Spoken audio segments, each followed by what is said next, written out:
the Commission, ladies and gentlemen, good morning everyone.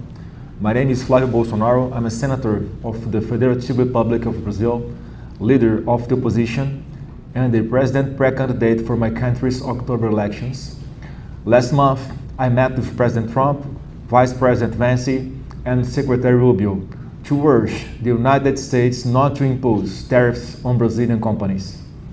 Today, I would like to share with this Commission the same arguments I presented to them and explain why that request serves the interests of both Brazil and United States. The 2025 data show that these tariffs have not produced the results the United States intended.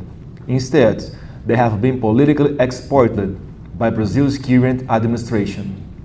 The very government these measures were meant to pressure has gained strength in the polls, while Brazil's trade with China reached a record $171 billion, more than double its $83 billion in trade with the United States. China has absorbed Brazilian exports that were displaced from the American market by these tariffs. In other words, every additional tariff strengthens the very government it's intended to pressure. Because of the limited time available today, I will address only 3 issues. All 6 are discussed in detail in the written statement I have submitted to this Commission. The first is censorship. The confidential orders directed at American digital platforms did not originate in Brazil's National Congress.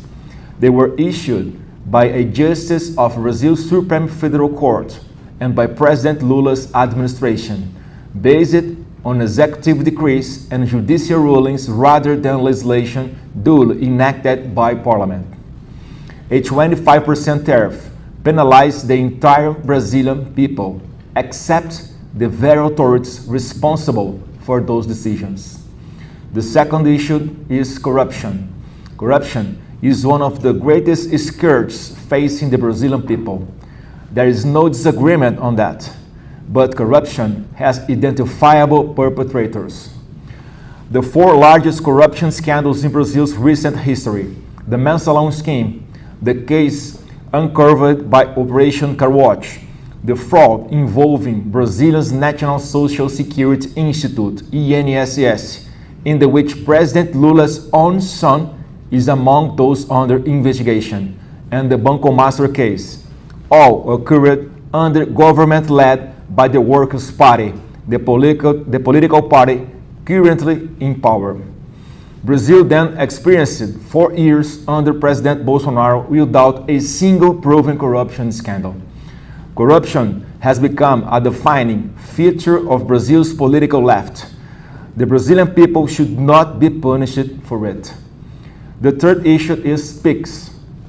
PIX, Brazil's instant payment system, was created during the Bolsonaro administration. PIX is not a problem to be fixed, it's a solution. It expanded financial inclusion by bringing millions of Brazilians, especially the poorest, into the formal economy. That progress also directly benefits American companies, as the volume of transactions proceeded through payment cards issued by U.S. brands continued to grow alongside the widespread adoption of PIX, since those companies provide services that complement, rather than compete with, Brazil's instant payment system. Brazil will hold presidential elections in